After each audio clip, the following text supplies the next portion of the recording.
Hello বন্ধুরা, তো দেখো চলে এসেছি গঙ্গায়। তো আজকে হলো নীল পুজো। তোমরা সবাই জানো নীল পুজোর অনেক অনেক শুভেচ্ছা তোমাদের সকলকে জানাই। তো চলো, জানি না কেমন হবে ভিডিওটা। তোমার দাদাভাইকে অনেক করে বলেছি চলো আমার সঙ্গে একটুখানি তুলে দেবা, তো সে আসেনি। আমি স্নান করব, মেয়ে সামলাবো, আবার গঙ্গা মাকে তেল সিঁদুর পান দেবো, এগুলো কিছুই তোমাদের সঙ্গে শেয়ার করতে পারবো না, কারণ আমি তো তখন জলে থাকবো। আমার ভিডিওটা কে করে দেবে? তাও তোমাদের সঙ্গে যেটুখানি পারি ওইটুখানি শেয়ার করব। তো চলো দেখতে থাকো।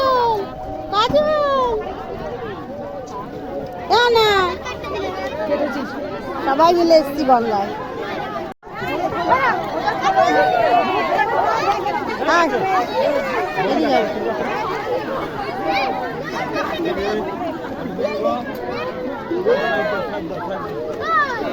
তো বন্ধুরা, গঙ্গা দিয়ে সোজা মন্দিরে চলে এসেছি। আমাদের পাশেই মন্দির, মানে ভাঙা শিবতলায়।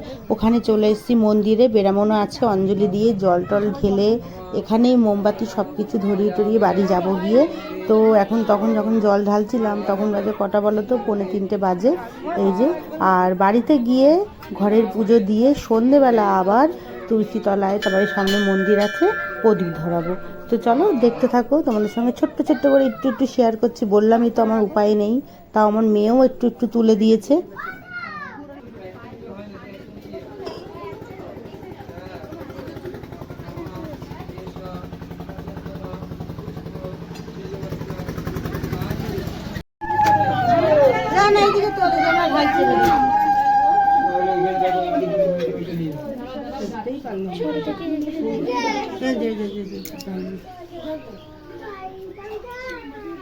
তো জল ঢালবো বলে পুরো রেডি। এই যে আমার ঢালা হয়ে যাবে, তারপরে আমার মেয়েও ঢালবে। এখন আমার মেয়ে একটু আমার ভিডিও করে দিচ্ছে।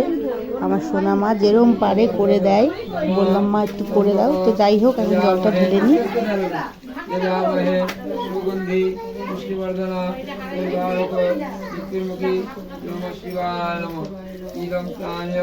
মহাদেবায়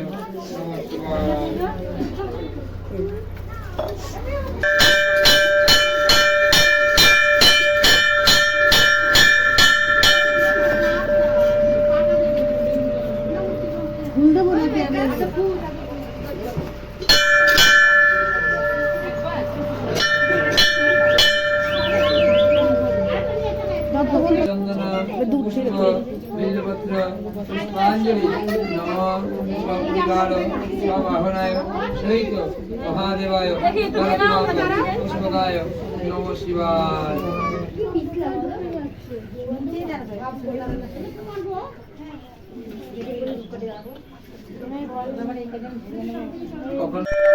বন্ধুরা, এবার মায়ের জল ঢালা তো হয়ে গেল পুরো সম্পূর্ণ। এবার আমি জল ঢালবো শিব ঠাকুরের মাথায়, কারণ মা তো আমাকে সবসময় শিব ঠাকুরের মাথায় জলই ঢালতে দেয় না। এই দেখো আমি এখন শিব ঠাকুরের মাথায় জল ঢালছি, আর মা জল ঢালে আমার জন্য তলে একটুখানি রেখে দেয়, ওটাই আমি শিব ঠাকুরকে দিই। আর জানো, আজকে গঙ্গায় গিয়ে আমি আমার 2 বান্ধবীর সাথে দেখা করেছি। ওদের সাথে আমি খুব খেলেছি, খুব মজা করেছি। তাদের নাম সীতা দাস এবং প্রীতি। তোদের সাথে মজা করে আমার কিন্তু খুবই ভালো লেগেছে। তো যাই হোক, এই যে এখানে আমি মোমবাতি আর ধূপকাঠিটা এখন ঘুরিয়ে নেব, তারপরে বাড়ির দিকে আসবো, কারণ অনেকটা বেলা হয়ে গেছে। তো চলো। তো বন্ধুরা, এই দেখো বাড়ি এসে ঠাকুরকে খেতে দিলাম। তারপরে এই যে প্রসাদ কেটেছি, ফলগুলো সব ঠাকুরের সামনে দিয়ে পুজো মুজো দিলাম। এখন সবাইকে দেব। এই যে আমার পুজো দেওয়া হয়ে গেছে, তারপরে সন্ধে হোক, এখন সবাইকে আর কি ফল টল দিয়ে আমি এখন একটু বসবো। আর একেবারে আমি সন্ধেবেলা প্রদীপ ধরিয়ে সন্ধেবেলা, তারপরে আমি রাত্রে খাবো।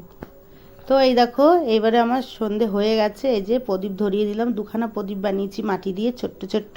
তুলসী তলায় দেবো, আর সামনে মন্দির আছে, মন্দিরে দেবো। এই যে, তারপরে মাখবো সাবু, সবাইকে সাবু খেতে দেবো। আর আমি খাবো রাত্রে, কেন তাড়াতাড়ি খেয়ে নিলে না শরীর ছেড়ে দেবে সারাদিন না খাওয়া। তো চলো। তো দেখো সন্ধে দেওয়া আমার হয়ে গেছে। আর এই দেখো নারকেল, কলা আর চিনি ভালো করে মেখে নেবো। আর এখানে 500 সাবু ভিজিয়েছি, 1 হাঁড়ি ফুলে হয়ে গেছে। এই যে এখন মাখবো ভালো করে, সবাইকে দেব। আর আমিও খাবো। এখানে আছে মিষ্টি আর সন্দেশ, সন্দেশটা দিয়ে মাখবো সাবুটা। তো এই যে ফাইনালি আমার মাখা হয়ে গেছে। এই যে তোমাদের সঙ্গে একটু শেয়ার করছি। আর মাখার পরে মেজো ভাই, বাবা, তোমাদের দাদা ভাই সবাইকে দিয়ে দিয়েছি। আর এতটা রয়েছে, এখনও সবাইকে দেবো। মেজো ভাইয়ের বন্ধু আসবে, ওই ভাইটাকে দেবো। আর এই যে তোমাদের দাদা ভাই খাচ্ছে, আর ওই বাড়ি একটু পাঠাবো। তো চলো টাটা, সবাই ভালো থেকো।